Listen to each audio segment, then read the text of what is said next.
Aleluia, Senhor. Bendito seja o teu nome. Pai nosso que está nos céus, santificado seja o teu nome. Venha o teu reino, seja feita a tua vontade, na terra como está pronta nos céus. Senhor, nós te louvamos pelo pão que o Senhor nos dá todos os dias. Sobretudo nós te louvamos pelo pão eterno que sacia a nossa fome todos os dias. Nós te bendizemos, Senhor, porque o Senhor nos livra de todo mal. Nós te bendizemos porque temos o privilégio de perdoar, assim como o Senhor, por meio de Cristo Jesus, nos perdoou eternamente. Senhor, não nos deixe cair em tentação, mas livre, ó Deus, das artimanhas do diabo, que quer tentar, ó Deus, roubar os nossos sonhos, matar, ó Deus, a nossa devoção, tirar de nós o privilégio, Senhor, de te servir. Nós queremos neste momento te bendizer. Nós queremos ver a tua face, Jesus. Ver a tua face na face do irmão. Ver a tua face na face daquele que perdoa. Ver a tua face daquele que te ama. Ver a tua face daquele que te serve com alegria. Ver a tua face naquele que quer, ó Deus querido, se doar a cada dia por ti. Senhor, queremos pedir agora que o Senhor nos fale por tua palavra, nesse momento especial, ó Deus querido, nesse mês tão especial para a nossa igreja. Senhor, nós te pedimos que a tua palavra agora venha tocar no nosso coração, Senhor, não para que possamos dar uma oferta maior ou melhor, não, Senhor. Nós queremos ser tocados pela tua palavra, porque entendemos que ao chegar aqui o Senhor quer que saiamos de maneira diferentes. Por isso nós te pedimos, nos toque pela tua palavra, no nome poderoso de Jesus, Senhor. Amém e amém. Assentai-vos, pega a sua Bíblia, Atos capítulo 13. Atos capítulo 13.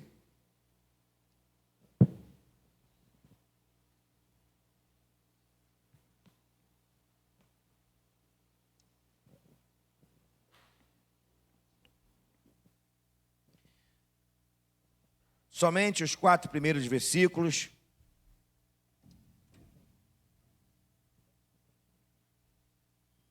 Obrigado aí, Tiago.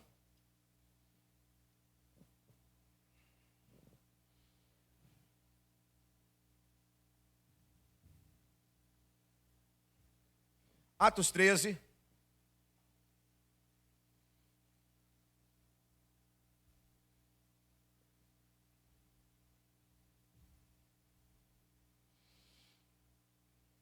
Amém? Acharam aí, queridos? Amém? Diz assim: havia na igreja de Antioquia da Síria, profetas e mestres: Barnabé, Simeão, por sobrenome Níger, Lúcio de Cirene, Manaém, Colasso de Herodes, o tetrarca, e Saulo. E servindo eles ao Senhor e jejuando, disse o Espírito Santo: separai agora Barnabé e Saulo para a obra que os tenho chamado. Então, jejuando e orando, impondo sobre ele as mãos, os despediram.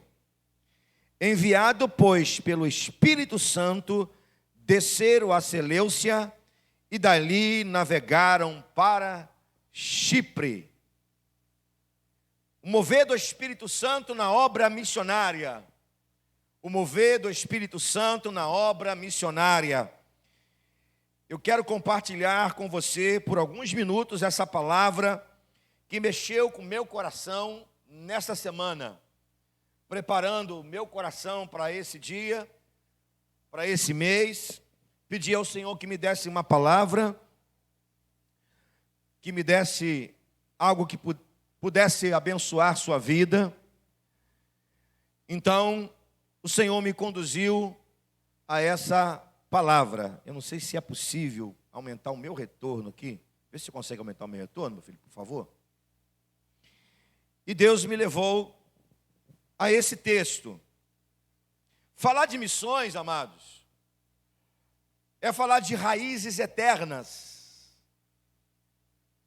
Falar de missões, viver missões, obrigado, filho, é falar de raízes eternas. Porque missões, ela nasce no coração eterno do Criador. Deus está constantemente fazendo missões. Eu vou repetir. Deus está constantemente fazendo missões. Como assim Deus está constantemente fazendo missões? Deus está constantemente fazendo missões porque Ele está fazendo missões através da igreja, que foi chamada para fazer as missões. Então, missões, ela tem raízes profundas na eternidade, porque as missões nasceram no coração do Deus eterno. E para falar de missões, não tem como, é impossível não falar do Espírito Santo. É impossível não falar daquele que impulsiona a obra missionária. É impossível não falar daquele que é o gerenciador da obra missionária, o Espírito Santo. Quando nós olhamos para o livro de Atos dos Apóstolos, a gente tem uma ideia muito mais clara de quem é o Espírito Santo.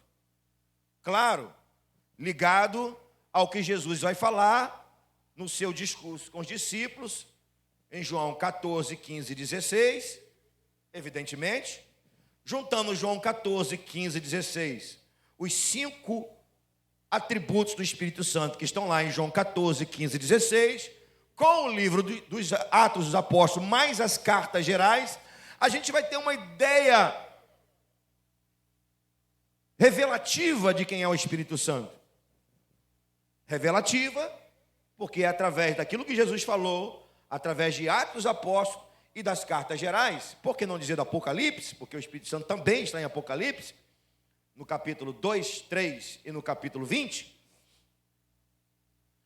nós vamos ter uma ideia revelativa, porque é o que o Senhor nos revelou acerca do Espírito Santo.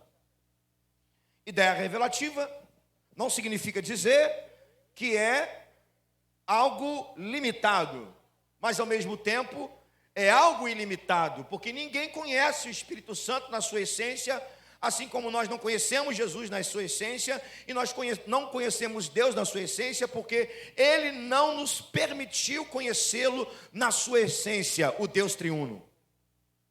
Nossa mente, nossa capacidade, ela não vai nunca nessa nossa trajetória passageira, nessa nossa existência humana, nós não vamos conseguir nunca entender, conhecer na plenitude quem é o Deus trino. Então, quando olhamos para o livro de Atos, é claro, é evidente que a gente tem uma ideia mais completa a partir daquilo que permitiu o Senhor nos dar de quem é o Espírito Santo. Mas nós não temos apenas no livro de Atos dos Apóstolos aquilo que disse Jesus ao João na ceia com os discípulos, aquilo que está nas cartas de Paulo, nas cartas gerais, não. O Antigo Testamento nos dá uma clara ideia, ou uma completa ideia com o Novo Testamento, quem era no Novo Testamento o Espírito Santo. Qual a primeira menção bíblica do Espírito Santo? A primeira menção bíblica do Espírito Santo é Gênesis 1, 2. Que diz que o Espírito Santo pairava sobre a face das águas. Na criação, o Espírito Santo pairava sobre a face das águas. A terra era sem forma e vazia, e o Espírito Santo pairava. Pairar é o mesmo que mover sobre a face das águas. Interessante, meus irmãos, que a primeira menção do Espírito Santo já nos dá uma ideia de um espírito ativo e de um espírito em movimento.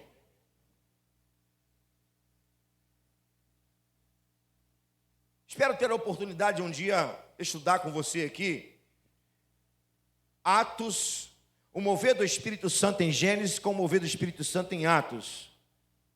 São coisas completamente convergentes. Eu diria que é a mesma essência. Somente esse ponto para a gente ter uma ideia da grandiosidade do Espírito Santo. Gênesis 1, 2. O Espírito se movia sobre a face das águas. Isso está em Atos dos Apóstolos. De que forma? O Espírito Santo se move na face das águas em Atos dos Apóstolos? Não, o Espírito Santo continua se movendo, não sobre a face das águas, mas ele move por meio da igreja de Cristo, que do seu interior fluem rios de água viva. É a mesma coisa, com apenas uma diferença. Lá o Espírito Santo não é permanente. Em Atos dos Apóstolos, o Espírito Santo agora é permanente. Lá no livro, ou melhor, no Antigo Testamento, o Espírito Santo é dado sob medida. No Novo Testamento ele é dado sob medida, ele é permanente, ele desceu sobre toda a carne. Não é apenas sobre profetas, sacerdotes e reis, é sobre toda a carne, sobre jovens, sobre crianças, sobre adultos, gentios de todas as línguas, povos, tribos e nações, de pessoas que se entregaram a Jesus, que renderam-se a Cristo Jesus.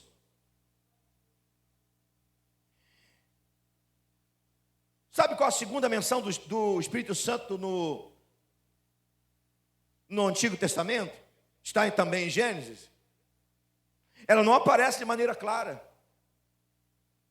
Ela aparece em um sentimento. Quando Adão e Eva pecaram, quando eles conheceram o pecado, qual foi a atitude de Adão e Eva? Se esconderam de Deus. Pastor, onde está o Espírito Santo nisso? É simples. Quando eles conheceram o pecado, o Espírito Santo se retirou. E quando o Espírito Santo se retirou de Adão e Eva, o Espírito Santo se retirou porque ele estava triste. Assim como quando você peca, o Espírito Santo fica triste. E por isso as pessoas que pecam se escondem de Deus. Por isso que as pessoas que pecam fogem da obra de Deus. Por isso que as pessoas que pecam, elas ficam num estágio de ficar por trás de alguma coisa, se esconder atrás de uma coisa. Não é uma árvore, não é um arbusto, mas se esconde atrás de alguma coisa. Por quê? Porque o Espírito Santo não toca mais. Porque o Espírito Santo, apesar de não sair, porque é Novo Testamento, mas está lá dentro dele triste.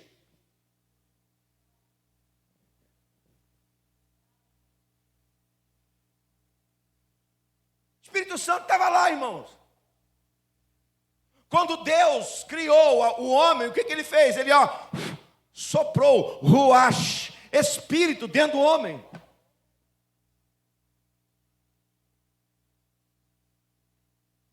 Só mais uma menção. Não vou sair de Gênesis. Quando o ápice da iniquidade, do pecado, da corrupção, incomodou Deus,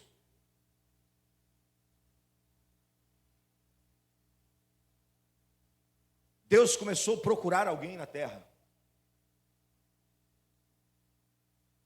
Deus começou a olhar para alguém na terra. E pelo Espírito Santo, pelo Espírito dele, ele achou alguém justo, reto, temente. Esse alguém é Noé. O Espírito Santo achou alguém na terra diferente do que estava acontecendo naquela geração. E quando o Espírito Santo de Deus encontrou Noé, o Espírito Santo encontrou alguém para fazer a obra. Por isso que Noé foi capacitado para construir uma arca. Por isso que Noé, durante 100 anos, usou martelo, sabe-se lá que tipo de martelo, ferramenta, sabe-se lá que tipo de ferramenta, para construir algo que para aquele tempo era loucura.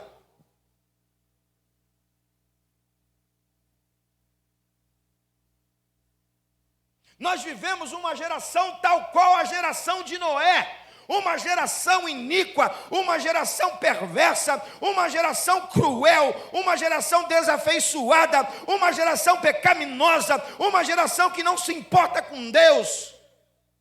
Mas o Espírito Santo continua ainda procurando pessoas como Noé, retos, tementes a Deus.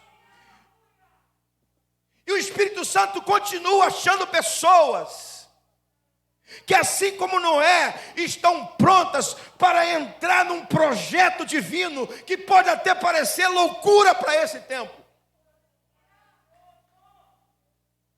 Quizá que nesta manhã, irmão, você que está aqui, você que está em casa, seja essa pessoa como Noé, diferente dessa geração. E se você acha que eu estou exagerando, olha o que Jesus diz no sermão profético. Nos últimos dias, as pessoas seriam como nos tempos de Noé.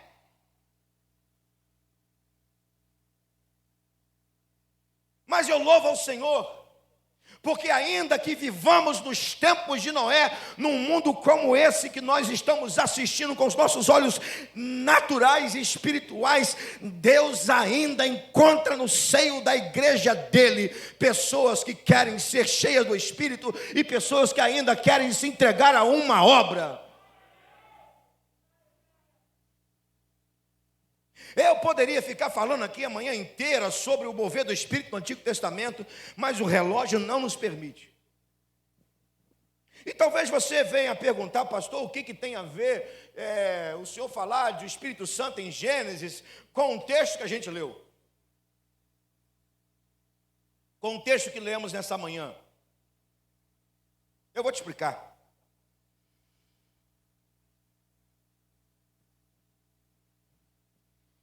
Eu comecei essa mensagem dizendo que o Senhor, Deus está em missão. E a Trindade é em ação no livro de Atos, é o Espírito Santo.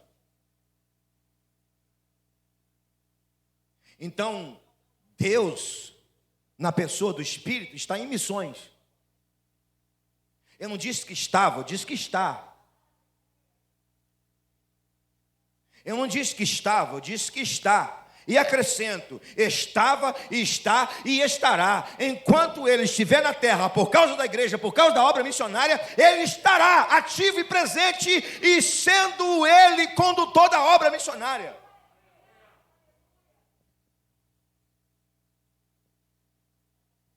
O dia que o Senhor Jesus tirar a igreja dele na terra, aí sim o Espírito Santo vai junto e termina a obra missionária. Enquanto o Senhor estiver aqui na pessoa do Espírito, Ele vai estar em missões, através de você, ou não,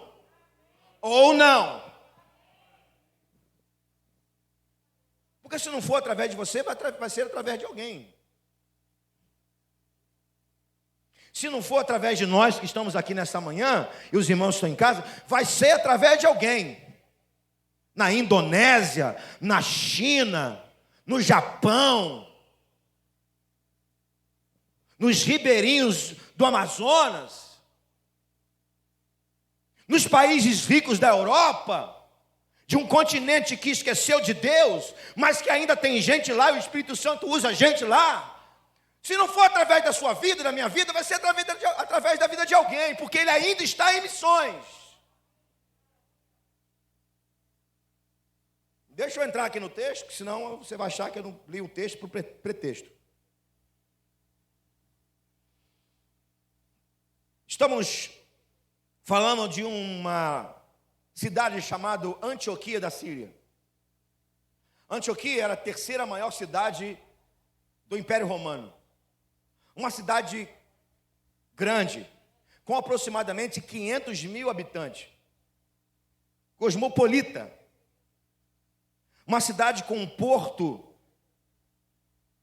muito ativo, onde as pessoas saíam de lá e iam para todas as partes da Europa e da África naqueles dias.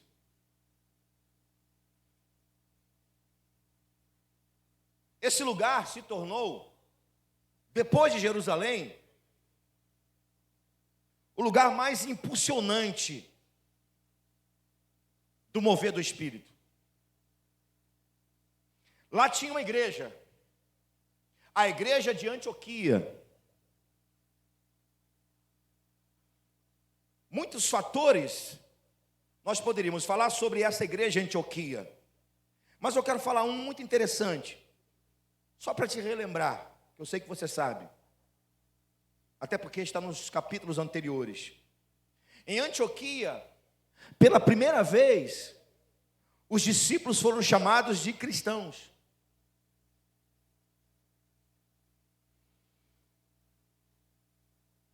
Essa igreja, por tudo que envolvia a cidade e principalmente a igreja na cidade, ela se torna um ícone da igreja no Novo Testamento,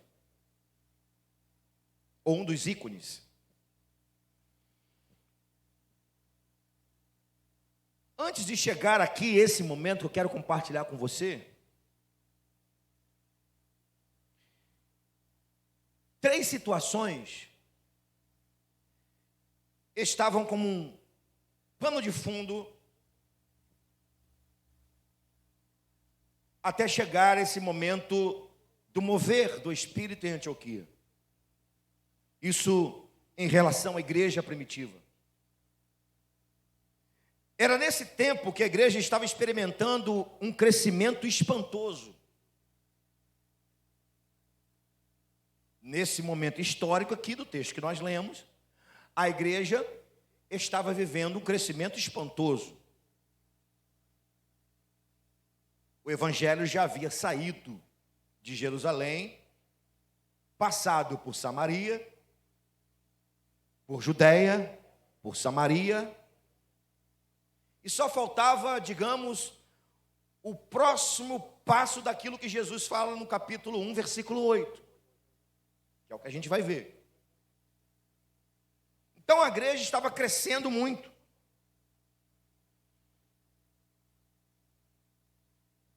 Outro fator que está aqui como pano de fundo desse momento histórico que nós acabamos de ler, era o enchimento do Espírito nos gentios. Basta nós recuarmos em alguns capítulos, nós vamos ver no capítulo 10, o Espírito Santo visitando Cornélio. Ou seja, o Espírito Santo, ele encheu os judeus, mas também estava agora enchendo os gentios. Em Atos 2, nós só vamos enxergar no texto o derramamento sobre judeus. Em Atos 10, o Espírito Santo está sendo derramado em gentios.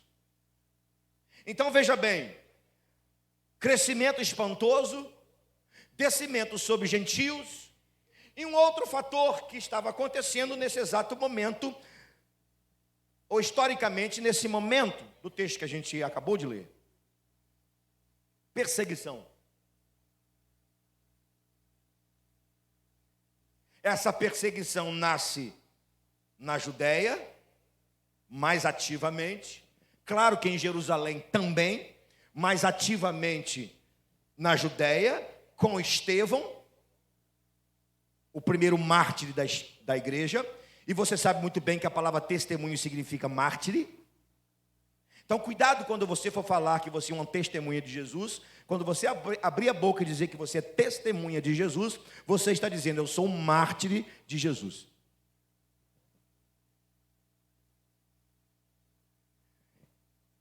Então a igreja está ficando cada vez mais cheia de pessoas convertidas, o Espírito Santo está sendo derramado sobre gentios, e a perseguição começa a ser cada vez maior. O que isso tem a ver com o capítulo 13? É nesse exato momento que a igreja de Antioquia vive o seu melhor momento. Eu diria, vive um avivamento. Pastor, mas nós não estamos falando de missões? Sim, mas é impossível viver missões sem avivamento. Vou repetir, é impossível. Não é difícil, não, é impossível viver missões sem avivamento.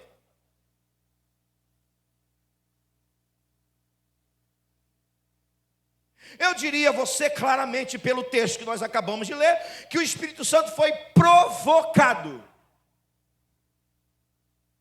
Estamos falando de missões.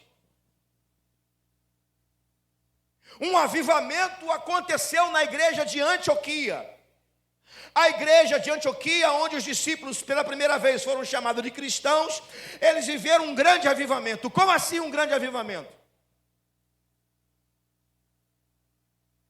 Me permite dizer só mais uma coisinha dessa igreja. Ela é uma igreja multicultural, porque nela tinha culturas misturadas,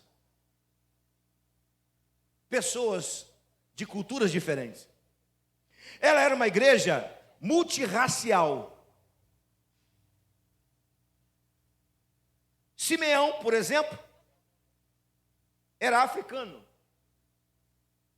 Simeão, por sobrenome Níger. Níger é um apelido, o mesmo que significa negro.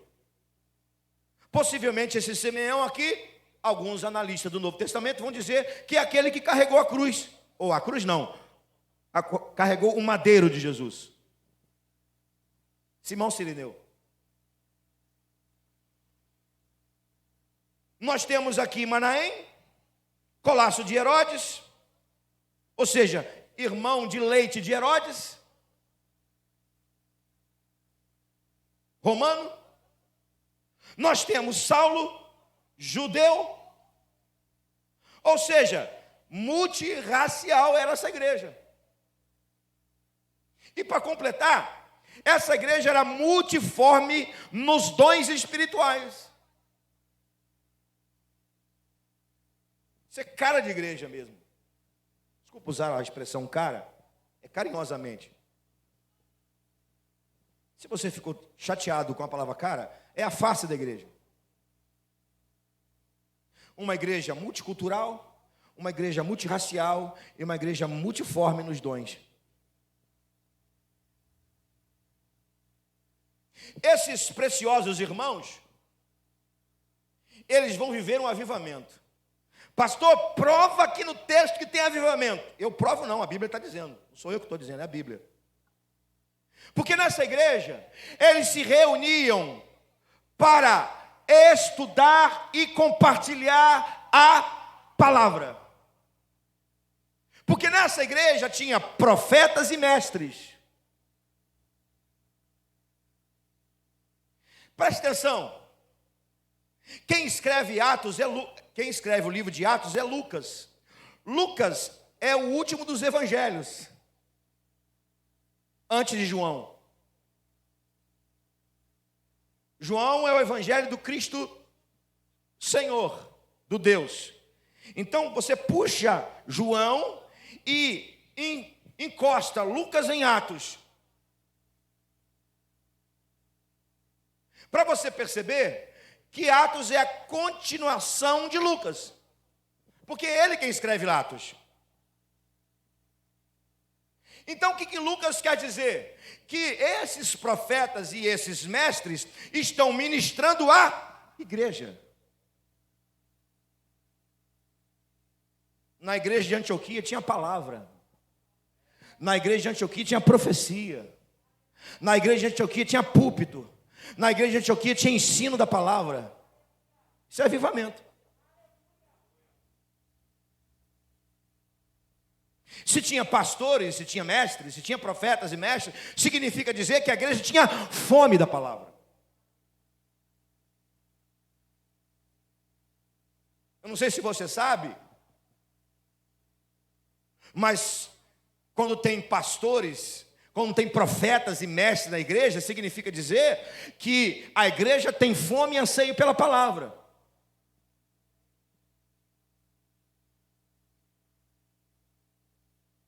Quer ver avivamento?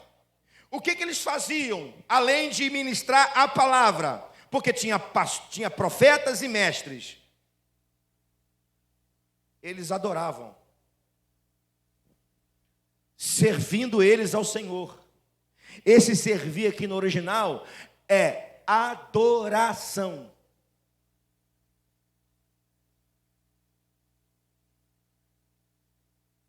E adoração aqui é o mesmo que devoção. É claro que tinha música, evidentemente que tinha música. Em toda a igreja, quando ela se reúne, tem música, tem louvor.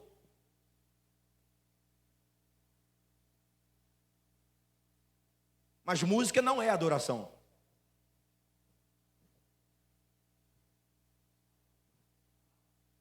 A música, ela envolve a adoração, mas não é adoração. Nessa igreja tinha devoção. Barnabé, Simeão, Níger, Lúcio de Cirene, Manaém e Saulo, eles representam um corpo. Quando Lucas está dizendo o nome deles, estava dizendo também, era um corpo, era uma igreja que tinha devoção. E devoção é avivamento. Não sei se você está convencido, vou dizer mais, eu não, a palavra. Eles jejuavam.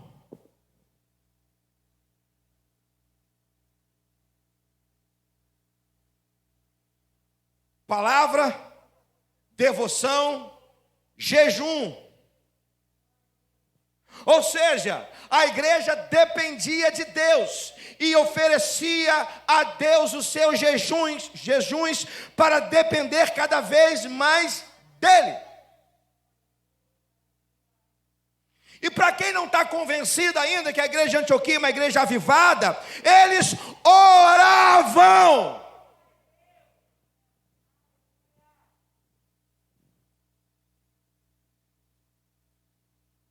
Está escrito aqui, irmão. E deixa eu abrir um parêntese. É claro que esses homens refletem a igreja, mas são líderes da igreja.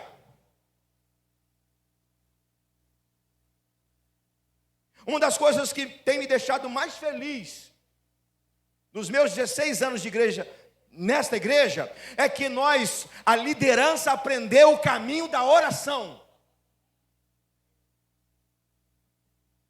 Todos os domingos, 9 horas da manhã, os líderes estão ali orando.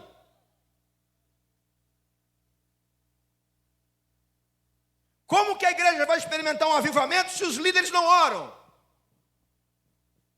É claro que estou falando da oração coletiva, na casa de Deus. Mas eu acredito que o líder que vem orar aqui, ora em casa também. Fecha a porta do quarto. Aliás, antes de fechar a porta do quarto, a gente fecha a agenda, sabia? Eu vou repetir. Antes de nós fecharmos a porta do quarto, do carro, da cozinha, do banheiro, do gabinete, a gente fecha a agenda. Porque a oração não está lá na sua parte de cima da agenda. Oração não faz parte da sua agenda. Oração não é agenda. Deus não é movido por agenda. Deus não é a primeira coisa da sua agenda do dia. Não. Você está errado se você pensa assim.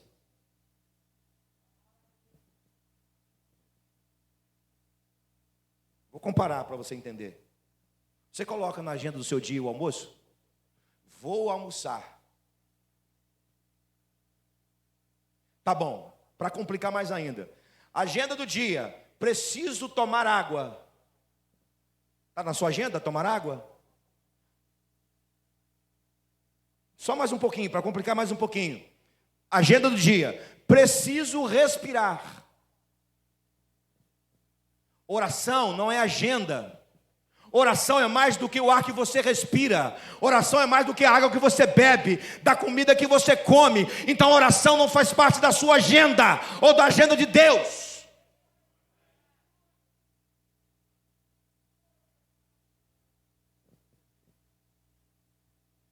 Por isso que avivamento em Antioquia, porque os crentes oravam e os líderes da igreja oravam.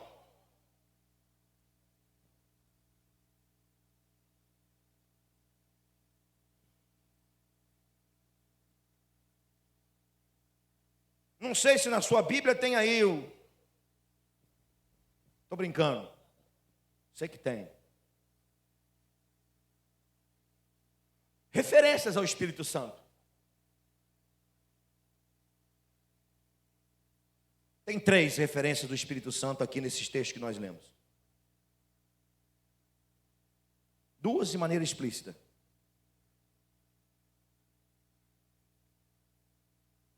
Antes de mencioná-las, eu vou repetir o que disse antes. O Espírito Santo foi provocado.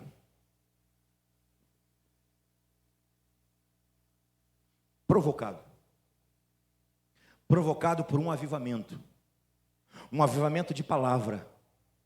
Um avivamento de oração. Um avivamento de adoração intensa. Um avivamento de jejum.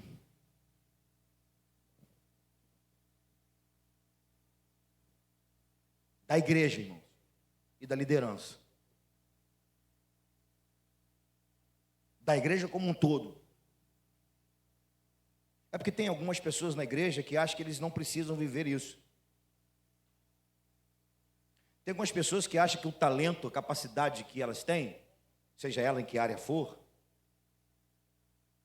elas acham que elas não precisam disso. São relaxadas no que está escrito aqui. Vai servir a Deus, seja em que área da igreja for, intercessão, música, recepção, ensino, acha que não precisa viver isso. Desculpa, se não viver isso aqui, é negligente. Está apenas cumprindo uma agenda. Porque se você não provocar o Espírito, você não vai viver o que o Espírito quer que você viva. E como é que você provoca o Espírito Santo? Vivendo o que está escrito aqui. Vivendo o que está escrito aqui. A Bíblia que você tem, meu amado, ela não é um sinal de que você é membro de uma igreja. A Bíblia que você tem, ela é um rolo, doce como mel, e que por muitas vezes, quando você come, é amargo como um fel. Por que doce como um mel? Porque quando chega à boca, a gente entende a doçura do amor de Deus.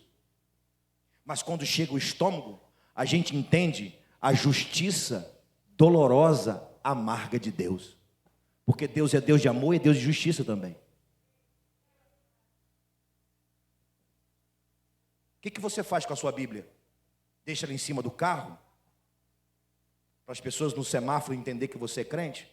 Aberta no Salmo 91, como arma de proteção, uma coisa mística?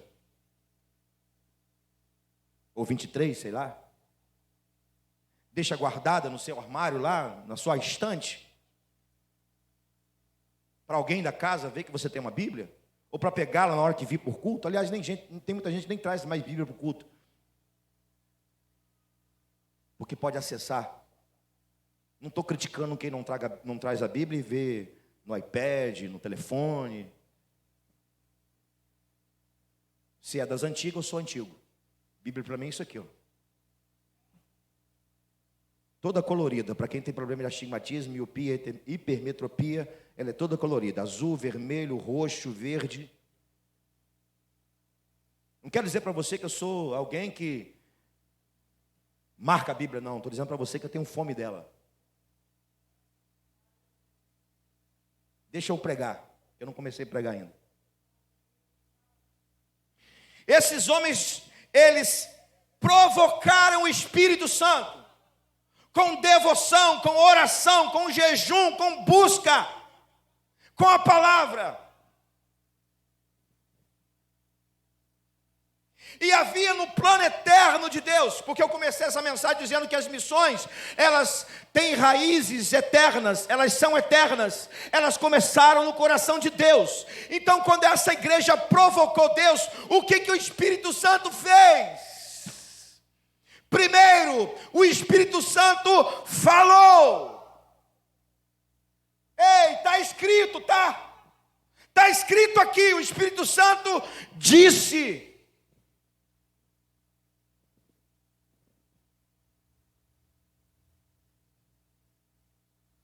Você quer ouvir a voz do Espírito? Provoque o Espírito.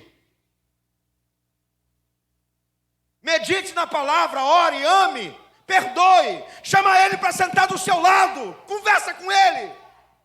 Jejue. Ame uma alma perdida. E o Espírito Santo vai falar com você.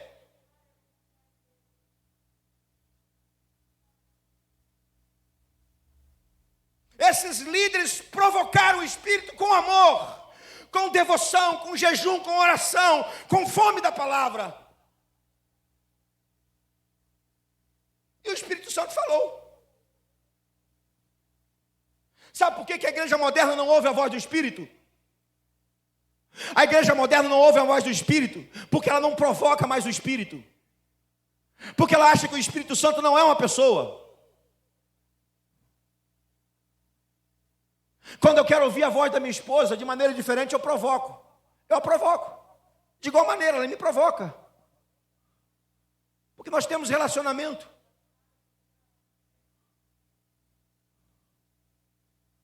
Eu espero que esteja falando nesta manhã uma igreja que deseja provocar o Espírito Santo. Porque o Espírito Santo ainda fala. O Espírito Santo ainda está dizendo. O Espírito Santo é o mesmo de Apocalipse. Quem tem ouvidos, ouça o que o Espírito diz à igreja.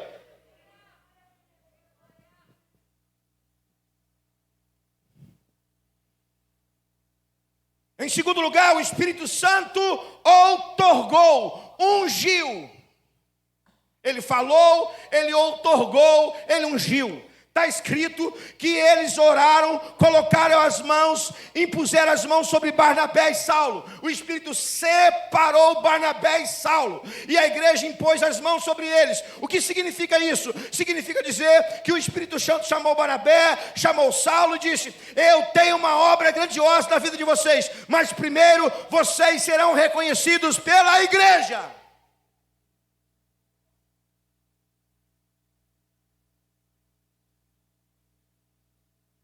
A igreja impôs as mãos sobre a cabeça de Saulo, ou de Paulo e de Barnabé. Por quê? Porque estava sobre eles uma unção especial para pregar o evangelho aos gentios.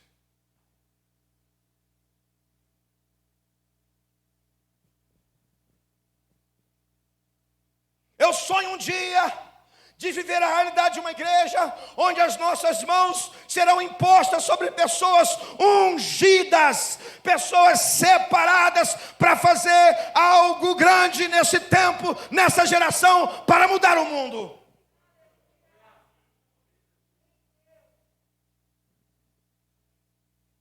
O Espírito Santo falou, o Espírito Santo ungiu, separou, e por último, já estou terminando o sermão, o Espírito Santo enviou.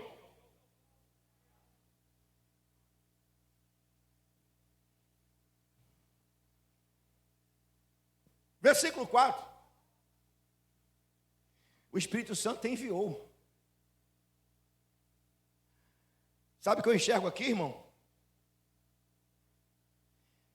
Ação ilimitada.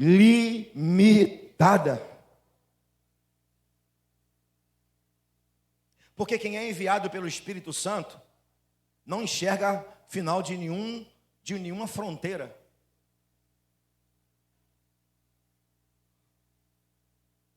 Quando o Espírito te envia para fazer a obra, seja ela qual for, o Espírito Santo não te dá a reta de chegada. Ele não mostra a você o ponto final.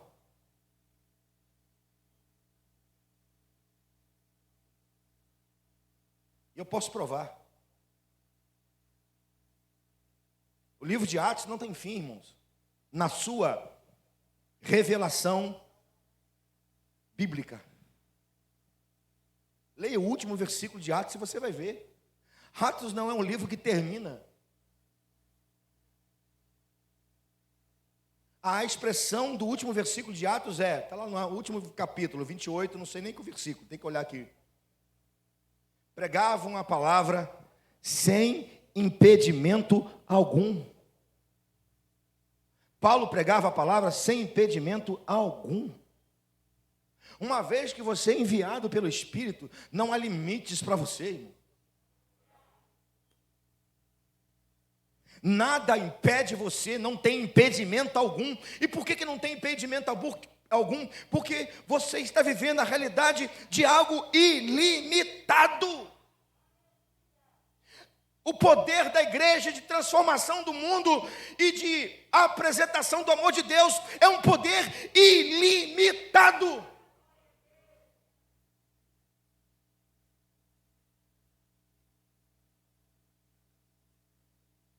Nós somos enviados.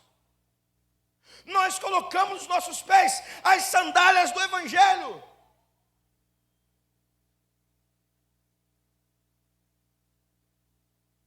Que o Espírito Santo nesta manhã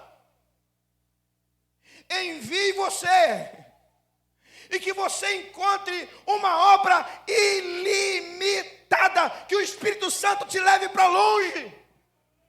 E quando eu falo longe, não estou falando geograficamente só não, que Ele te leve longe para alcançar pessoas. Deixa eu terminar o sermão desta manhã.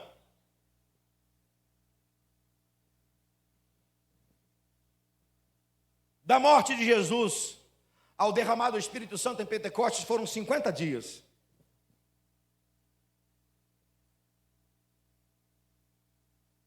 $50 dias.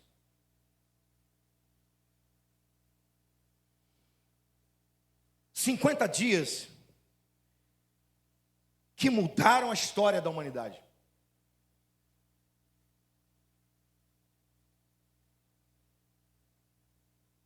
Para sempre. 50 dias que transformaram pessoas. Quem será você daqui a 50 dias, hein? Quem será você daqui a 50 dias?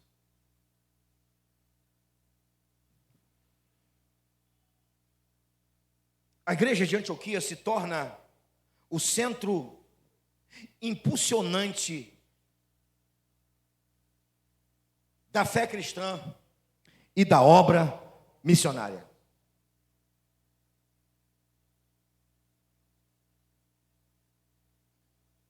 Aqui começa a primeira viagem missionária do apóstolo Paulo, na companhia de Barnabé.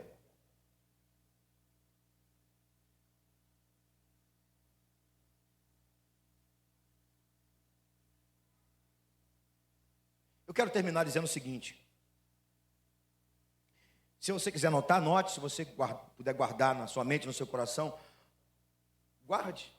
Faz assim como você entender melhor. A obra missionária nasce da devoção, nasce do avivamento. Vou repetir.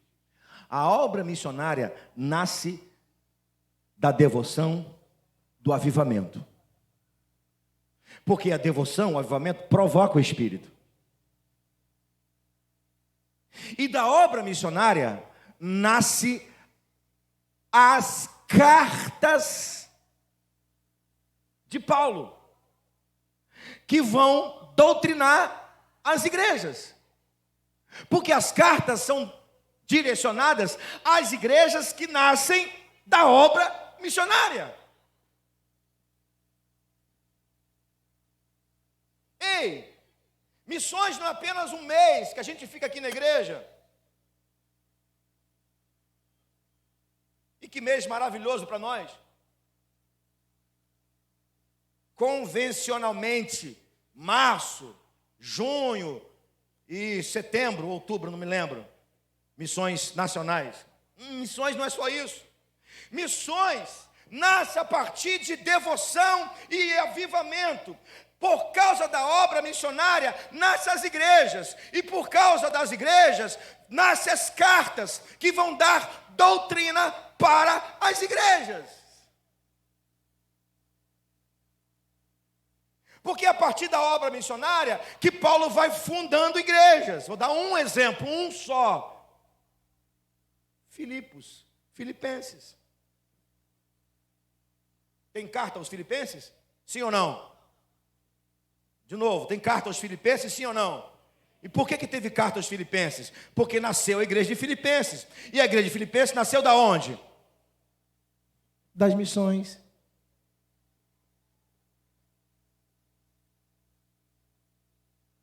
E o que nós fazemos com a carta aos Filipenses? Nós tomamos como doutrina para a igreja. Abençoa a nossa vida. Toca os nossos corações. Toca os nossos corações quando a gente observa que a igreja de Filipos não queria Paulo fazendo tendas. Ela queria que Paulo se dedicasse à obra missionária, a ponto de mandar para a prisão onde ele estava preso ofertas para abençoar a vida dele. Paulo, você não é para fazer tenda, tudo bem, já fez, amém. Você é missionário, você precisa ser sustentado para pregar o evangelho dignamente. Você entendeu o que é missões? Bem-vindos à igreja de Antioquia, berço das missões, berço do mover do Espírito para realizar as missões. Bem-vindo ao nosso mês de junho, mês de missões. Deus nos abençoe. Fique em pé, vamos orar.